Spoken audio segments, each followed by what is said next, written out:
To talk about my personal relationship with postcolonial poetry, it is quite interesting because I do read a lot of postcolonial poets who are marked out as postcolonial writers. For example, A.K. Ramanjan, as I mentioned before, and I am very deeply influenced by the way they approach poetry and the kind of themes, styles, and techniques that they employ in poetry.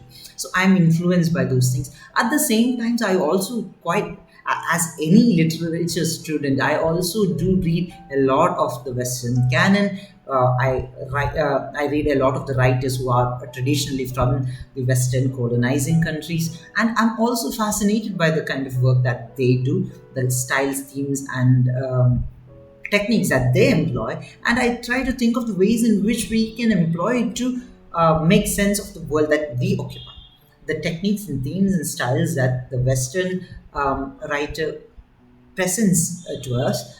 We need to think about how we can employ that in our writing so that we can make sense of the world that we occupy.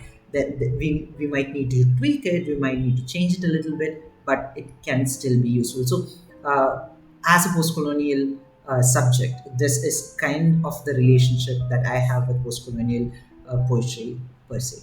Um, and to It is not easy to give a list of post-colonial poets to read. I have mentioned a few names already, but I would highly recommend everyone to read poetry that is probably outside the textbooks, that are quite unfamiliar to us, because many of these subjects, many of these countries are outside the purview of our main canon.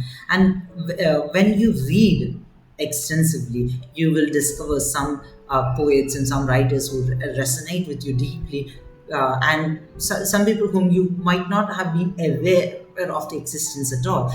This is made possible only when you read widely. And post-colonial poetry, if you read poetry from erstwhile colonies, it can be very interesting, and there will be a lot that you can get from that. You can A lot of things that you would probably identify with, that is present in other post-colonial writings. So I highly recommend to read widely, and to also try and get a hold on writers from countries that you have little familiarity with, and that will be an enriching experience, I think.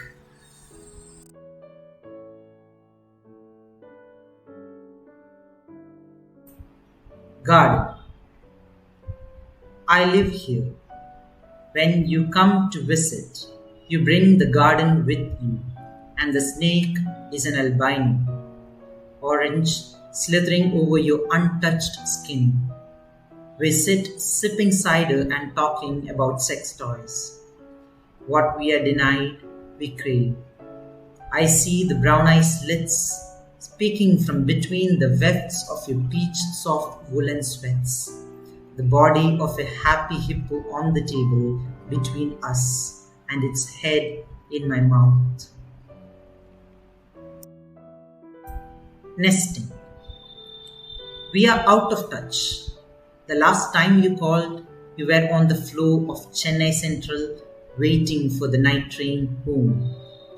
Couldn't couldn't you asked. I hesitated. Didn't we have fun last time? What I said was the last thing spoken between us. Today, I mull over your proposition. Couldn't Shan't we meet? Kuduga, Kuduga, to add. Kudu, nest. Kuta, friendship. So much of what I have lost in one word.